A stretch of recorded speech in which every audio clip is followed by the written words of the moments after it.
Do you know what validity, reliability, practicality, and impact are in terms of language assessment? Can you think of examples for these? Would you like to know more about language assessment so you have the basics covered? If you're nodding right now, keep watching.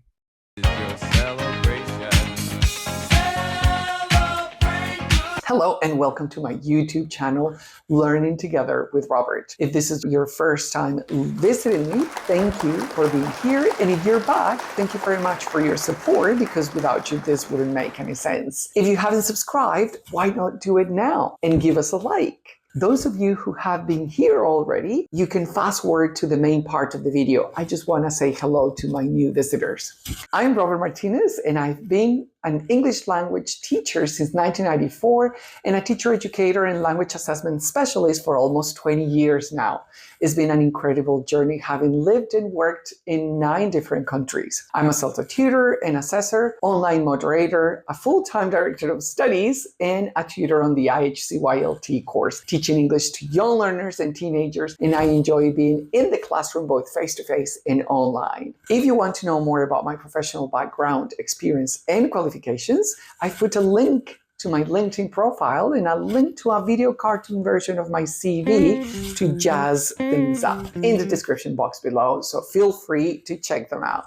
Hi everyone, today we're moving on to our third principle, practicality. What do you think practicality is about? Pause the video and have a go.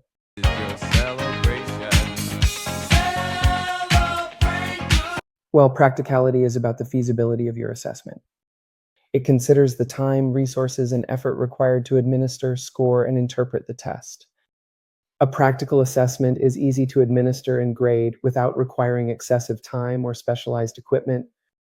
For example, a speaking test that requires each student to have a one-on-one interview with the teacher might not be practical in a large class. Instead, you might opt for a pair or group discussion or a recorded task that can be reviewed later. Balancing thoroughness with practicality ensures that assessments are manageable and sustainable. As teachers, we need to consider the logistics of our assessments. Effective planning and time management can help in creating practical assessments that still provide valuable insights into students' language abilities without overwhelming either the students or ourselves. We need to consider different areas. For example, ease of administration. How easy is it to administer? How much time and what resources do we need?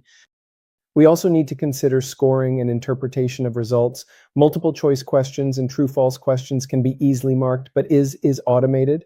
Also, for subjective tasks, are there clear rubrics for markers to use? Cost effectiveness is also key. This includes test development considerations for item writing, piloting, and validation processes. For instance, using existing validated test items can reduce development costs. And also admin costs, for example, the costs of materials, invigilators, and venue hire, etc., where needed. Then we have accessibility. Can all test takers sit the test? Are technological requirements accessible to all takers? These are important questions to think about, which often we either don't need to if we're given the tests we have to deliver, or the tests are given within a small context like our classroom. They're important questions to think about. Don't you think? And as a practical example, you can think about planning a treasure hunt. If you make the map too complicated and hide the clues in very hard to reach places, it might take forever to finish the game, and some kids might give up. A practical treasure hunt is fun and challenging, but also doable in a reasonable amount of time. Similarly, a practical language test should be straightforward to take and grade, not too long or too complicated. We've come to the end of this video. I hope you found it useful, and if you want to know about our last principle, impact or backwash washback, stay tuned. Well, we've come to the end, but I'll be sharing more exciting videos, so stay tuned and subscribe. Do let me know in the comments box if you have any special requests, and I'll try to make a video about them. That'll be exciting, don't you think? I'll make sure I'll give you a shout in the video. Do share this video with your friends, and can I ask you a favor? Hit the like button so that more people can see this video. Bye for now, and remember, learning is fun, and you don't have to do it alone. So let's learn together with Robert.